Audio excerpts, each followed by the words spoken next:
El deseado de todas las gentes. Capítulo 81. El Señor ha resucitado. Había transcurrido lentamente la noche del primer día de la semana. Había llegado la hora más sombría, precisamente antes del amanecer. Cristo estaba todavía preso en su estrecha tumba. La gran piedra estaba en su lugar. El sello romano no había sido roto. Los guardias romanos seguían velando y había vigilantes invisibles. Huestes de malos ángeles se cernían sobre el lugar. Si hubiese sido posible, el príncipe de las tinieblas con su ejército apóstata habría mantenido para siempre sellada la tumba que guardaba al Hijo de Dios, pero un ejército celestial rodeaba al sepulcro. Ángeles excelsos en fortaleza guardaban la tumba y esperaban para dar la bienvenida al príncipe de la vida. Y he aquí que fue hecho un gran terremoto, porque un ángel del Señor descendió del cielo. Revestido con la panoplia de Dios, este ángel dejó los atrios celestiales. Los resplandecientes rayos de la gloria de Dios le precedieron e iluminaron su senda. Su aspecto era como un relámpago y su vestido blanco como la nieve, y de miedo de él los guardas se asombraron y fueron vueltos como muertos. ¿Dónde está, sacerdotes y príncipes, el poder de vuestra guardia? Valientes soldados que nunca habían tenido miedo al poder humano, son ahora como cautivos tomados sin espada ni lanza. El rostro que miran no es el rostro de un guerrero mortal, es la faz del más poderoso ángel de la hueste del Señor. Este mensajero es el que ocupa la posición de la cual cayó Satanás. Es aquel que en las colinas de Belén proclamó el nacimiento de Cristo. La tierra tiembla al acercarse, huyen las huestes de las tinieblas, y mientras hace rodar la piedra, el cielo parece haber bajado a la tierra. Los soldados le ven quitar la piedra como si fuese un canto rodado y le oyen clamar: Hijo de Dios, sal fuera, tu Padre te llama. Ven a Jesús salir de la tumba y le oyen proclamar sobre el sepulcro abierto: Yo soy la resurrección y la vida. Mientras sale con majestad y gloria, la hueste angélica se postra en adoración delante del Redentor y le da la bienvenida con cantos de alabanza. Un terremoto señaló la hora en que Cristo depuso su vida, y otro terremoto indicó el momento en que triunfante la volvió a tomar. El que había vencido la muerte y el sepulcro salió de la tumba con el paso de un vencedor. Entre el bamboleo de la tierra, el fulgor del relámpago y el rugido del trueno. Cuando vuelva de nuevo a la tierra, sacudirá no solamente la tierra, mas aún el cielo. Temblará la tierra vacilando como un borracho, y será removida como una choza. Plegarse han los cielos como un libro, los elementos ardiendo serán deshechos, y la tierra y las obras que en ella están serán quemadas. Mas Jehová será la esperanza de su pueblo y la fortaleza de los hijos de Israel. Al morir Jesús, los soldados habían visto la tierra envuelta en tinieblas al mediodía, pero en ocasión de la resurrección vieron el resplandor de los ángeles iluminar la noche y oyeron a los habitantes del cielo cantar con grande gozo y triunfo: has vencido a Satanás y la potestad de las tinieblas, has absorbido la muerte por la victoria. Cristo surgió de la tumba glorificado y la guardia romana lo contempló. Sus ojos quedaron clavados en el rostro de aquel de quien se habían burlado tan recientemente.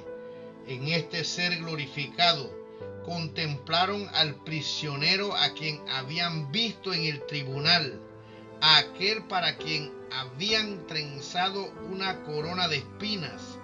Era el que había estado sin ofrecer resistencia delante de Pilato y de Herodes, aquel cuyo cuerpo había sido lacerado por el cruel látigo, aquel a quien habían clavado en la cruz, hacia quien los sacerdotes y príncipes, llenos de satisfacción propia, habían sacudido la cabeza diciendo: a otro salvó, a sí mismo no puede salvar.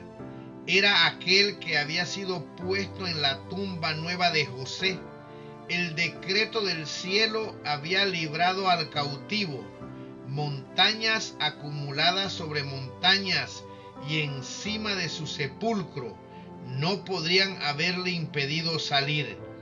Al ver a los ángeles y al glorificado Salvador, los guardias romanos se habían desmayado y caído como muertos.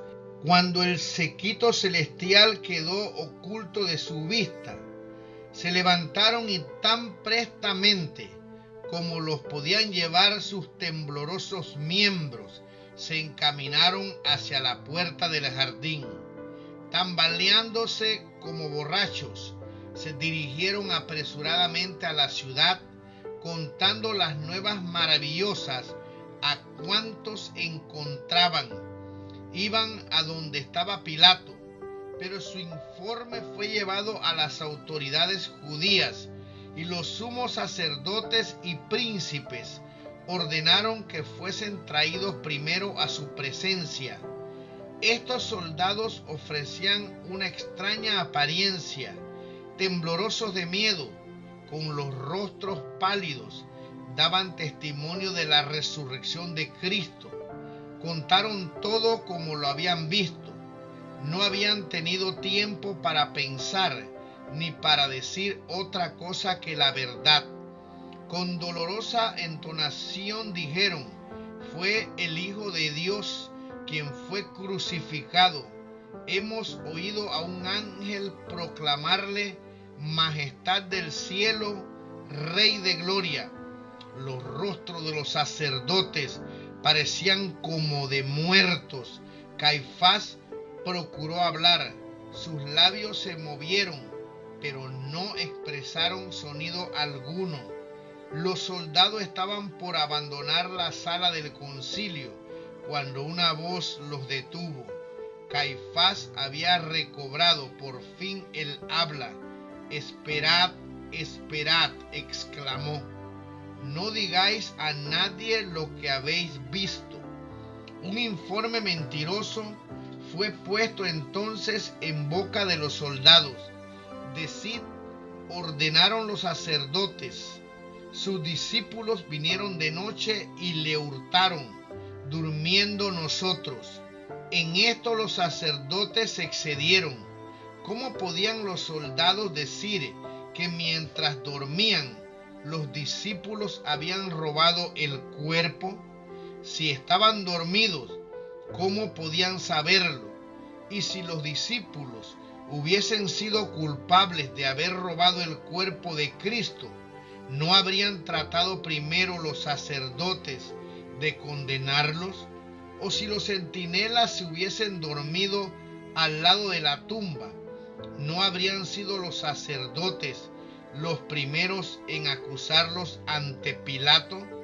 Los soldados se quedaron horrorizados al pensar en atraer sobre sí mismos la acusación de dormir en su puesto. era un delito punible de muerte. Debían dar falso testimonio, engañar al pueblo y hacer peligrar su propia vida. ¿Acaso no habían cumplido su penosa vela con alerta vigilancia? ¿Cómo podrían soportar el juicio, aún por el dinero, si se perjuraban?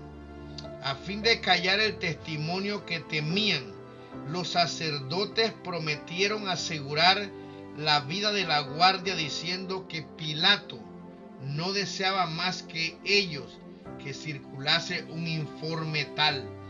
Los soldados romanos vendieron su integridad a los judíos por dinero. Comparecieron delante de los sacerdotes cargados con muy sorprendente mensaje de verdad.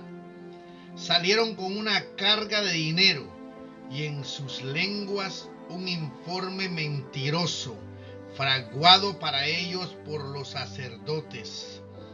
Mientras tanto, la noticia de la resurrección de Cristo había sido llevada a Pilato. Aunque Pilato era responsable por haber entregado a Cristo a la muerte, se había quedado comparativamente despreocupado. Aunque había condenado de muy mala gana al Salvador y con un sentimiento de compasión, no había sentido hasta ahora ninguna verdadera contrición. Con terror se encerró entonces en su casa, resuelto a no ver a nadie. Pero los sacerdotes penetraron hasta su presencia, contaron la historia que habían inventado y le instaron a pasar por alto la negligencia que habían tenido los centinelas con su deber. Pero antes de consentir en esto, él interrogó en privado a los guardias. Estos, temiendo por su seguridad, no se atrevieron a ocultar nada, y Pilato obtuvo de ellos un relato de todo lo que había sucedido. No llevó el asunto más adelante, pero desde entonces no hubo más paz para él. Cuando Jesús estuvo en el sepulcro, Satanás triunfó. Se atrevió a esperar que el Salvador no resucitase. Exigió el cuerpo del Señor y puso su guardia en derredor de la tumba, procurando retener a Cristo preso. Se airó acerbamente cuando sus ángeles huyeron al acercarse el mensajero celestial. Cuando vio a Cristo salir triunfante, supo que su reino acabaría y que él habría de morir finalmente. Al dar muerte a Cristo, los sacerdotes se habían hecho instrumentos de Satanás. Ahora estaban enteramente en su poder. Estaban enredados en una trampa de la cual no veían otra salida que la continuación de su guerra contra Cristo. Cuando oyeron la nueva de su resurrección, temieron la ira del pueblo, sintieron que su propia vida estaba en peligro.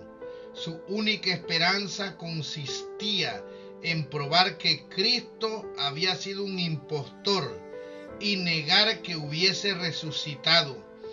Sobornaron a los soldados y obtuvieron el silencio de Pilato. Difundieron sus informes mentirosos lejos y cerca, pero había testigos a quienes no podían acallar. Muchos habían oído el testimonio de los soldados en cuanto a la resurrección de Cristo, y ciertos muertos que salieron con Cristo aparecieron a muchos y se declararon que habían resucitado. Fueron comunicados a los sacerdotes informes de personas que habían visto a estos resucitados y oído su testimonio. Los sacerdotes y príncipes estaban en continuo temor, no fuese que mientras andaban por las calles o en la intimidad de sus hogares se encontrasen frente a frente con Cristo. Sentían que no había seguridad para ellos. los cerrojos y las trancas ofrecerían muy poca protección contra el Hijo de Dios. De día y de noche, esta terrible escena del tribunal en que habían clamado: su sangre sea sobre nosotros y sobre nuestros hijos, estaba delante de ellos. Nunca más se habría de desvanecer de su espíritu el recuerdo de esa escena. Nunca más volverían a sus almohadas el sueño apacible. Cuando la voz del poderoso ángel fue oída junto a la tumba de Cristo diciendo: tu Padre te llama, el Salvador salió de la tumba por la vida que había en él. Quedó probada la verdad de sus palabras. Yo pongo mi vida para volverla a tomar. Tengo poder para ponerla y tengo poder para volverla a tomar. Entonces se cumplió la profecía que había hecho a los sacerdotes y príncipes: destruid este cuerpo y en 3 días lo levantaré. Sobre la tumba abierta de José, Cristo había proclamado triunfante: yo soy la resurrección y la vida. Únicamente la divinidad podía pronunciar estas palabras. Todos los seres creados viven por la voluntad y el poder de Dios. Son receptores dependientes de la vida de Dios, desde el más sublime serafín hasta el ser animado más humilde. Todos son renovados por la fuente de la vida. Únicamente el que es uno con Dios podía decir: tengo poder para poner mi vida y tengo poder para tomarla de nuevo. En su divinidad, Cristo poseía el poder de quebrar las ligaduras de la muerte. Cristo resucitó de entre los muertos como primicia de aquellos que dormían. Estaba representado por la gavilla agitada y su resurrección se realizó en el mismo día en que esa gavilla era presentada delante del Señor. Durante más de 1000 años se había realizado esa ceremonia simbólica. Se juntaban las primeras espigas de grano maduro de los campos de la mies, y cuando la gente subía a Jerusalén para la Pascua, se agitaba la gavilla de primicias como ofrenda de agradecimiento delante de Jehová. No podía ponerse la hoz a la mies para juntarla en gavillas antes que esa ofrenda fuese presentada. La gavilla dedicada a Dios representaba la mies. Así también Cristo, las primicias, representaba la gran mies espiritual que ha de ser juntada para el reino de Dios. Su resurrección es símbolo y garantía de la resurrección de todos los justos muertos, porque si creemos que Jesús murió y resucitó, así también traerá Dios con él a los que durmieron en Jesús. Al resucitar Cristo, sacó de la tumba una multitud de cautivos. El terremoto ocurrido en ocasión de su muerte había abierto sus tumbas, y cuando él resucitó, salieron con él. Eran aquellos que habían sido colaboradores con Dios y que, a costa de su vida, habían dado testimonio de la verdad. Ahora iban a ser testigos de aquel que los había resucitado. Durante su ministerio, Jesús había dado la vida a algunos muertos. Había resucitado al hijo de la viuda de Naín, a la hija del príncipe y a Lázaro, pero estos no fueron revestidos de inmortalidad. Después de haber sido resucitados, estaban todavía sujetos a la muerte. Pero los que salieron de la tumba en ocasión de la resurrección de Cristo fueron resucitados para vida eterna. ascendieron con él como trofeo de su victoria sobre la muerte y el sepulcro. Estos, dijo Cristo, no son ya cautivos de Satanás, los he redimido, los he traído de la tumba como primicias de mi poder, para que estén conmigo donde yo esté y no vean nunca más la muerte, ni experimenten dolor. Estos entraron en la ciudad y aparecieron a muchos, declarando: Cristo ha resucitado de los muertos, y nosotros hemos resucitado con él. Así fue inmortalizada la sagrada verdad de la resurrección. Los santos resucitados atestiguaron la verdad de las palabras: tus muertos vivirán, junto con mi cuerpo muerto resucitarán. Su resurrección ilustró el cumplimiento de la profecía: despertad y cantad, moradores del polvo, porque tu rocío cual rocío de hortalizas, y la tierra echará los muertos. Para el creyente, Cristo es la resurrección y la vida. En nuestro Salvador, la vida que se había perdido por el pecado es restaurada, porque Él tiene vida en sí mismo para vivificar a quienes Él quiera. Está investido con el derecho de dar inmortalidad. La vida que Él depuso en la humanidad, la vuelve a tomar y la da a la humanidad. Yo he venido, dijo, para que tengan vida y para que la tengan en abundancia. El que bebiere del agua que yo le daré, para siempre no tendrá sed, mas el agua que yo le daré será en él una fuente de agua que salte para vida eterna. El que come mi carne y bebe mi sangre tiene vida eterna, y yo le resucitaré en el día postrero. Para el creyente, la muerte es asunto trivial. Cristo habla de ella como si fuera de poca importancia. El que guardare mi palabra no verá muerte para siempre, no gustará muerte para siempre. Para el cristiano, la muerte es tan solo un sueño, un momento de silencio y tinieblas.